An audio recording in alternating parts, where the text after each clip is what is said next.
Hello प्यारे बच्चों, आज हम जानेंगे प्लाज्मिड क्या है और प्लाज्मिड के 4 प्रमुख गुणों के बारे में बहुत ही आसान तरीके से।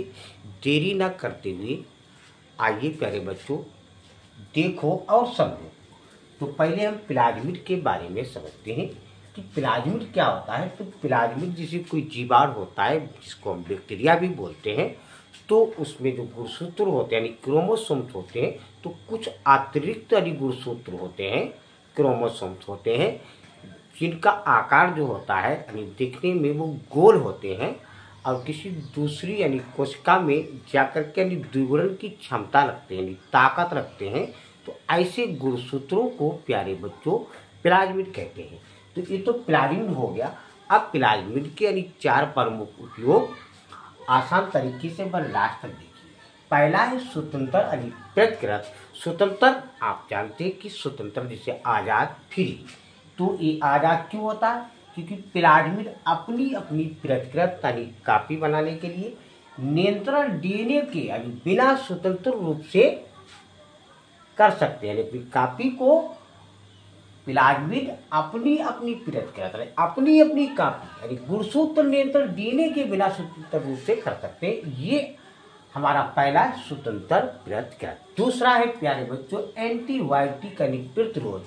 एंटीबायोटिक प्रतिरोध में ये लिखेंगे प्यारे बच्चों कि कई प्लाज्मिड में ऐसे जीन होते हैं, ऐसे प्लाज्मिड होते हैं जिनमें कुछ ऐसे जीन होते हैं जो एंटीबायोटिक प्रतिरोध के लिए यानी कोड करते हैं। तो ये एंटीबायोटिक प्रतिरोध में प्यारे बच्चों लिखेंगे। तीसरा है स्थानांतरण, ट्रांसफर यानी एक स्थान से दूसरे स्थान पर पहुंचना।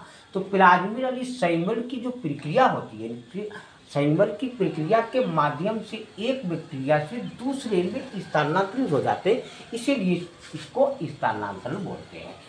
चौथा है प्यारे बच्चों आनुवंशिक इंजीनियरिंग में वाहक।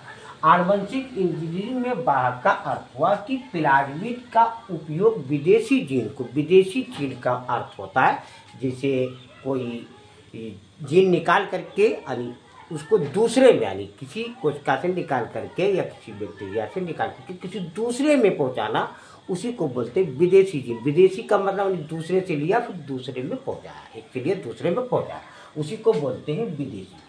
तो आनुवंशिक इंजीनियरिंग में यानी वाहक यानी प्लाज्मिड का उपयोग विदेशी जीन को किसी अन्य कोशिका में ले जाने के लिए, किसी अन्य कोशिका में पहुंचाया।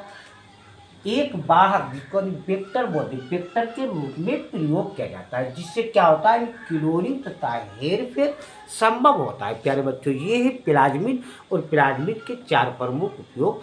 प्यारे बच्चों वीडियो अच्छा लगा हो तो लाइक, सब्सक्राइब, कमेंट, शेयर अवश्य कीजिए।